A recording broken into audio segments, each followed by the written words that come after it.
Right now, a closer look at the need for affordable housing in Madison as the community holds a meeting to discuss a proposed project on the city's north side. And two brothers are reported missing while on a business trip to Missouri. What we know about the case straight ahead. Plus, a controversial dog breeding facility in Spring Green gets a green light today, taking one step closer to becoming reality. From the Channel3000.com Alert Center, this is News 3 Now at 10. Thanks for joining us tonight. A North Side neighborhood is discussing the possibility of an affordable housing development we first told you about last week. Madeline O'Neill is just back from a public meeting tonight with neighbors' concerns and others' worries when it comes to housing options in Madison in general. Maddie?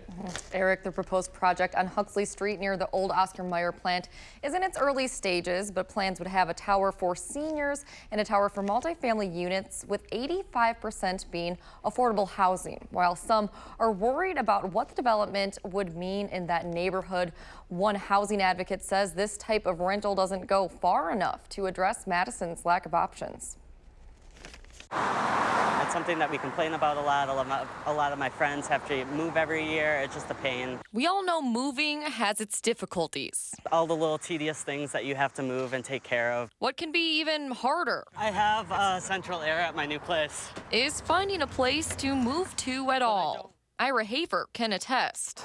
It's really challenging to find an apartment in Madison that's less than 2 bedrooms, and I would have preferred to live on my own, but that isn't always possible. We do not have enough housing. I'm not talking about affordable market rate housing, period. An MSP real estate proposal would add affordable housing units on the city's north side. But neighbors are concerned, expressing worries of reduced property values, potential crime, and increased traffic. The more you condense people into the area, the more problems you have. It's very, very slim pickings here. Jenna Schmidt with Dane County's Homeless Services Consortium says Madison's low vacancy rate means housing providers charge more for rent. And there's a lot of families out there that are sleeping in vans and have nowhere to go at night. We desperately need affordable housing, and we desperately need income-based housing here. Schmidt says what's considered affordable housing, with rent based off a percentage of the median income, often isn't affordable for those who need it the most. It's not. I mean, I was just looking the other day for like 2 bedrooms, and I'm looking at like $1,500 for a 2-bedroom. That's not reasonable. She'd like to see more income-based housing to provide more realistic options for those on the hunt. And that is basically all we're moving today. Now that Hafer has found a place to live, she has some advice. Do it before you really have to move. Months in advance would be great. According to our partner Madison Magazine, Madison has a low vacancy rate of 3% when a healthy one is about 5%. They also report rent for a 1-bedroom has increased about 40% since 2011.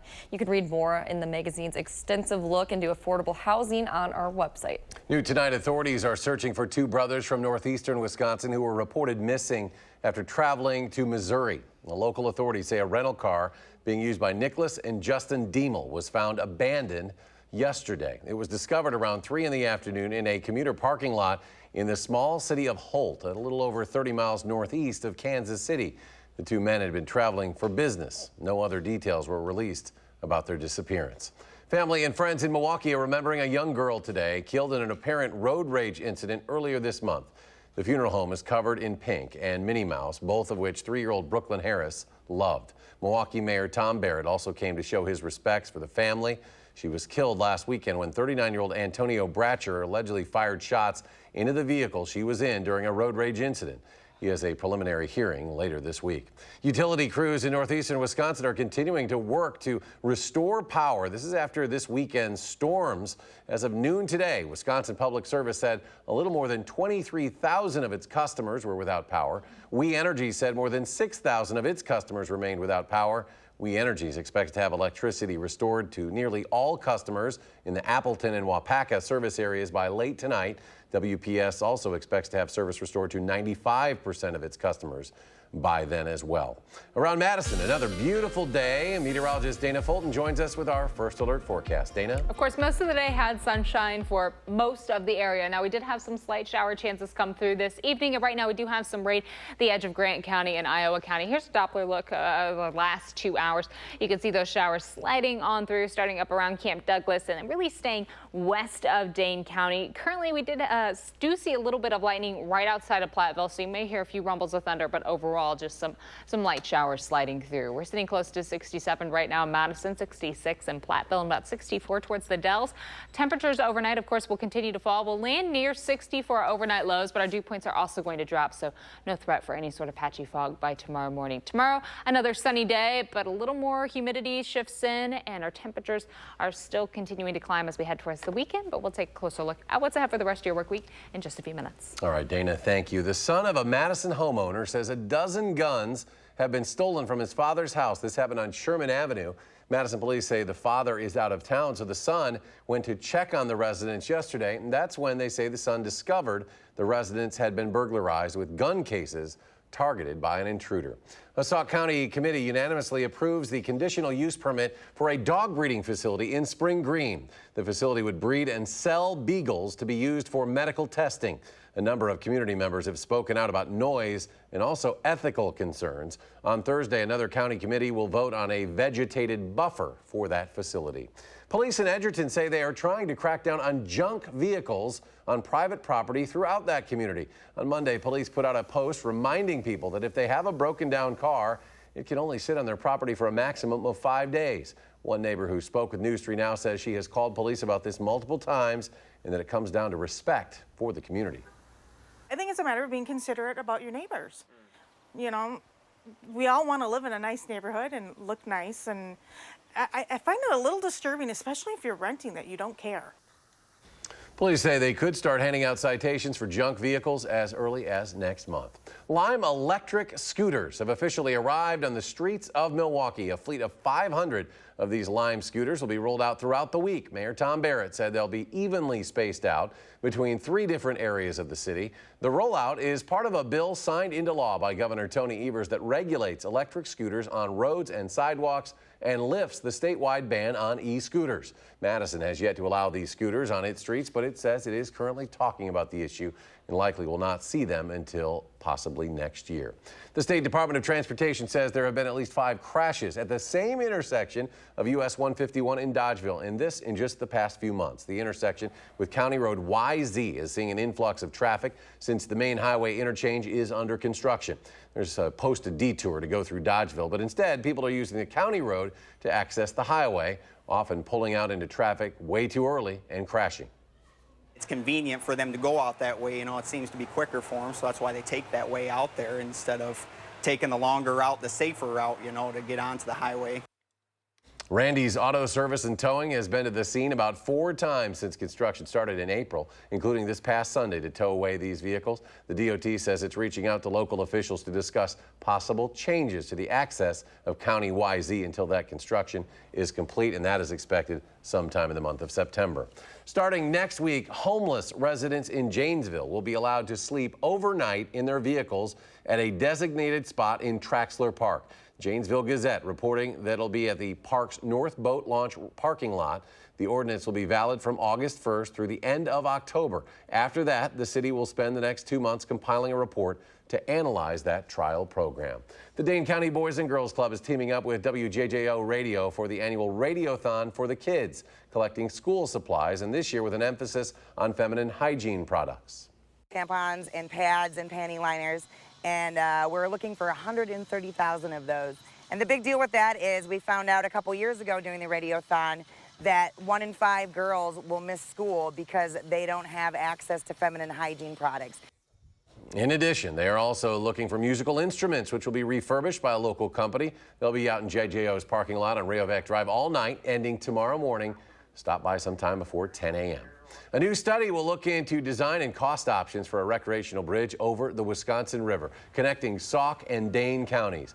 The proposed 500-foot bridge would be at the former site of the century-old Sauk City Rail Bridge, about a half-mile south of the Phillips Boulevard Bridge. It would allow runners, bicyclists, and snowmobilers to travel between the newly expanded Great Sauk State Trail and the Walking Iron Trail. New tonight, local girls are taking a closer look at some careers that tend to be more male-dominated. It's the 8th annual Camp Hero for Girls being held at Madison College's Protective Services Building at Truax Field, giving local girls, kindergarten through 12th grade, a platform to explore their interests and skills through hands-on activities taught by local police officers, firefighters, paramedics, and dispatchers. Organizers say they are full for this year, but they open registration in late January for next summer. Still to come tonight on News 3 Now at 10, our stretch of nice weather continues through the work week. We'll tell you when we can expect to see a change. That's straight ahead in your full forecast. But first, why Wisconsin-based Harley-Davidson says it is continuing to struggle with motorcycle sales. We'll have an update coming up next.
Welcome back. President Trump is going to federal court to try to prevent the release of his tax returns. He filed a lawsuit in Washington today asking for injunctions and restraining orders. They would apply to any member of the House Ways and Means Committee, to the New York State Attorney General, and the tax commissioner. The House committee went to court earlier this month trying to enforce its subpoena for President Trump's tax returns. Former special counsel Robert Mueller scheduled to testify for about 5 hours tomorrow in a much anticipated hearing before 2 congressional committees about his report on Russian interference in the 2016 presidential election. The hearing will be carried live. CBS will provide a special report. Testimony will start 7:30 Madison time, and you can watch it right here on News 3 Now. The yeas are 97, the nays are 2. The bill is passed. By that 97-2 margin, the U.S. Senate has given final legislative approval to a bill ensuring that a victims' compensation fund related to the 9/11 attacks never runs out of money. That sends the bill to the president, who is expected to sign it. The bill would extend through 2092, a fund created after the terrorist attacks of 9/11, essentially making it permanent. Harley-Davidson continues to struggle with tariffs and declining interest in motorcycles in the United States. The Milwaukee-based company reports a 5% drop in bike sales this quarter. That's compared to the same time frame last year. Harley has been working to cut costs, shifting some of its manufacturing to Thailand. It recently got approval to ship those motorcycles to the European Union, which will reduce the amount of tariffs that Harley needs to pay. 3 Mile Island's Unit 2 has been closed since 1979, when it was the site of the worst ever U.S. reactor accident. Now a Salt Lake City-based nuclear services company is in talks to buy and dismantle the facility. According to a statement today, Energy Solutions, Inc. has signed a term sheet with First Energy Corporation to acquire the Pennsylvania site. Specific terms were not disclosed. The deal does not include Unit 1, which is the reactor that is scheduled to be closed in September. A well-known jazz legend and Madison radio host has passed away after a battle with cancer. Gary Alderman hosted the show Journeys into Jazz every Wednesday on WORT FM 89.9 from 2 to 5 p.m. He hosted that show for the past 4 decades. His supervisor and family remember him for his unmatched love and knowledge of jazz music. He didn't have a pre-written playlist like a lot of people do. He just goes in there and wings it. You know, he has an idea of what he wants to play. He has some stuff picked out, you know, some things maybe roughly in order, some sets, but he would go in and then create. You can learn more on Alderman's life and legacy on our website, channel3000.com. We are in a pattern of very comfortable, but still warm enough to feel like summer weather, and we're going to continue to kind of be in this pattern for a bit. Yeah, it's a nice summer weather as opposed to being oppressively hot outside. Right, like last week. Yes, absolutely. Today, of course, a lot of folks at the pool, just out and about biking around, and busy on the lake as well. We have a time lapse, of course, of the lake from our Edgewater Sky Cam. A lot of boats coming in and out today. Overall, those clouds not building until later on, and now our Doppler tracks actually overall pretty quiet, other than those isolated showers for us again right now. Really in Grant County, we do have one there in Sauk County. I did have the lightning turned on. It seems like the lightning has at least died down in the last few minutes, so we were just talking about rain, not storms. This little line has really passed right on through the western edge of the state, mainly west of Dane County. And we're looking at a similar possibility tomorrow, just a slight chance to see a few isolated showers and storms. Not a major threat for us. Today we did officially hit a high of 81. We started the day off at 60, so close to average for both our high and our low. This was an ideal July day. No complaints. High pressure just off to the west, still keeping things fairly quiet. Now our breeze has shifted a little bit. It's now coming from the northwest. Heading into tomorrow, it's going to shift a little more, become a little more westerly, and by Thursday and Friday, have a little more southern flow, and the temperatures are going to rise a little more for the end of the week and the weekend as we get some warmer air moving on in. A little bit of an increase in our humidity also towards the end of the week. Right now we're at 67 in Madison, close to 66 in Dubuque. La Crosse just a little warmer in the mid 70s, but those dew points holding on to about 60 right now, so it does still feel comfortable overnight. I know a lot of folks were asking if they could turn the AC off. That just depends on your own comfort level. For Wednesday, plan on a mostly sunny sky. In the afternoon, we do have that slight chance for some showers again. Thursday, another mostly sunny day. We might have a few storms cross into the northern edge of the state and close to Minneapolis, but by Thursday and Friday, notice our breeze coming from the south, so it is going to be warmer outside in the afternoon, also a little more humid outside for the end of the week. It'll feel like we're closer to the upper 80s for both days, and then by the weekend it'll feel like we're a little closer to 90. Heat index readings tomorrow, though, close to our actual temperatures. It'll feel like we're in the low 80s, and then for Thursday it'll feel closer to the middle 80s, maybe a degree or two above what our actual temps are at. Overall, July, as we know, has been just a little warm. We're about 4.5 degrees above average. Of course, that stretch last week, a full week of warm weather, being well above our average temps. And the few days that we've actually been below average, we've only been below by a degree or two, so not enough to counter and even out the warm trend that we have. But after a cool May and a cool June, July might even us out just a little bit heading towards the end of summer. Overnight low of about 60 in Madison, mostly clear skies and pretty pleasant outside tomorrow. Plan on a high of 83 in Madison, mostly sunny, pleasant again. It'll be closer to about 85 for Platteville and Janesville. We continue to warm up towards the weekend. Those humidity or heat index readings will climb for us for the end of the week and towards the weekend. Also in front of our next system, that's really going to bring rain for late Sunday and into Monday. Those thunderstorm and shower chances come along with a front that'll help cool us down back closer to average again for the start of next week. Most of next week actually looking pretty seasonal with our temperatures, but we do have a few more days of sunshine before we even have to talk about any real shower or thunderstorm threats coming back in. So that's nice to be able to enjoy the sun. And by then we might need a little rain. We might need, yeah, just a little bit to come on through, and a nice steady summer shower would be really great for the plants and of course for the gardens. All right, Dana, thank you. As the Packers move in for training camp, they're hoping they get a good roommate in the dorms at St. Norbert. Love that story coming up in sports.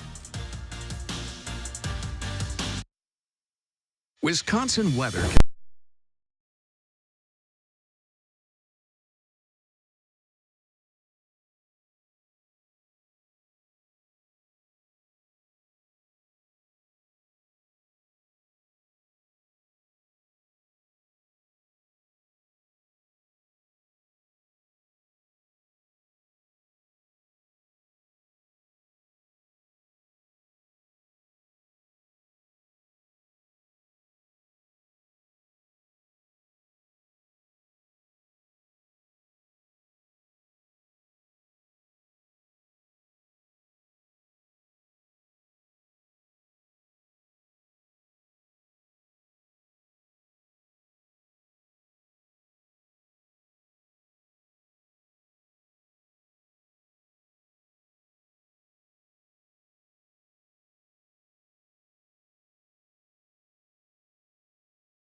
Well, the Brewers were hoping to get the lead and hold on to it in the second game of their three-game series with the Cincinnati Reds at Miller Park tonight, but they never quite got the lead. Eugenio Suarez, he's public enemy #1 in Milwaukee. 2 homers last night, including the game winner in the 9th. Tonight, a 2-run shot off Zach Davies in the first inning. 27 homers for Suarez this season. It's in the 9th.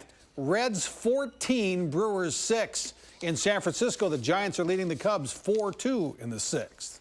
Packers training camp is here. Players were moving into the dorms at St. Norbert College in De Pere today. They'll be in those dorms for the next 3 weeks. Everyone's going to be in camp tomorrow. The first on-the-field practice is Thursday morning at 10:15. And, of course, the first practice under the leadership of new head coach Matt LaFleur. So if you're in the dorms, what kind of roommate do you want? I don't like a dirty roommate. Like, just we had a long day, you come home and then you just toss it everywhere. And I'm walking through, dirty clothes. Just keep your stuff on your side. I keep mine on mine. We both be neat. We get through it together. Blake Martinez showed up with his 1-year-old daughter. Now, she's not going to stay in the dorms, but Martinez wanted to spend as much time with her before he went back to work this week. It's going to definitely be tough, and it'll be crazy to kind of see her 2 weeks from now and be like, what the heck happened? But yeah, she's obviously the best thing ever. She's super sweet, so I'll definitely miss her. It is probably the most excited I've been to go into the dorm. The kind of culture and stuff with the defense has just been awesome. Growing together as a team and getting ready to dominate this season. The Packers also announced the 2 practices with the Houston Texans on August 5th and 6th will both start at 10:15 in the morning. Both are open to the public. We're hoping J.J. Watt's going to be on the field for the Texans. He's on the physically unable to perform list right now after arthroscopic knee surgery in January, but he's expected back very soon. At the recent American Family Insurance Championship, Watt said he remembers going to a Packers practice when he was growing up in Pewaukee. Being a kid growing up, I went to one day of training camp and I watched from the fence, and I went over to the parking lot and threw a t-shirt over for autographs, and I did all that. And I watched them bike over, and I'll never forget looking through that fence and just thinking to myself, those guys do this for a living. And so that was one of those moments that kind of led me down that path to where I am today. Good news for former Wisconsin Badger Travis Frederick, who's going to be active at the start of Dallas Cowboys training camp. The All-Pro center missed all of last season with Guillain-Barré syndrome. That's a disease that targets the nervous system.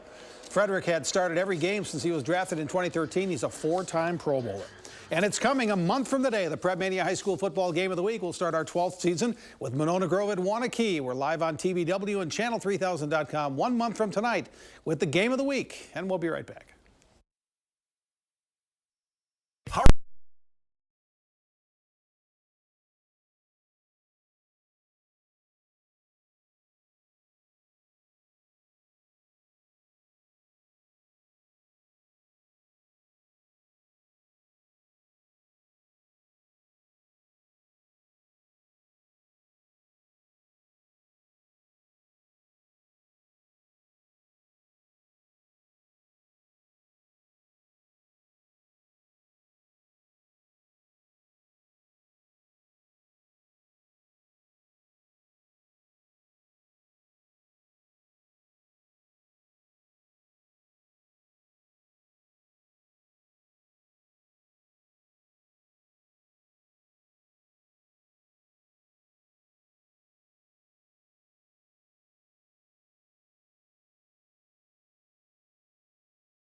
Finally tonight, a pair of 1972 running shoes, one of the first pairs ever made by Nike, sold for more than $437,000 today, shattering the record for a pair of sneakers at public auction. The so-called Nike Moon shoe was actually designed by Nike co-founder Bill Bowerman for runners at the 1972 Olympic trials. The buyer was a Canadian investor and car collector, Miles Nadal, who had previously paid $850,000 for 99 other paired or rare limited collection sneakers. The highest previous price fetched at public auction, $190,000 in 2017 for a pair of signed Converse shoes said to have been worn by Michael Jordan, wearing Converse, of all things, back in the 1984 Olympic basketball final.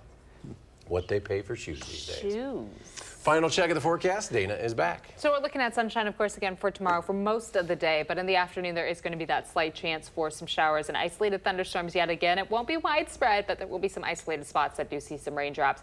Low 80s for afternoon highs. And then heading towards the weekend, our temperatures will steadily climb and our dew points also rise. So our heat index readings will be closer to 90 for Saturday and Sunday. A nice little system brings some rain for us late Sunday and into Monday. That's going to help our temperatures drop back off closer to average for next week, but overall pretty typical July weather. All right, Dana, thank you, and thank you for joining us for News 3 Now at 10. Have a great night.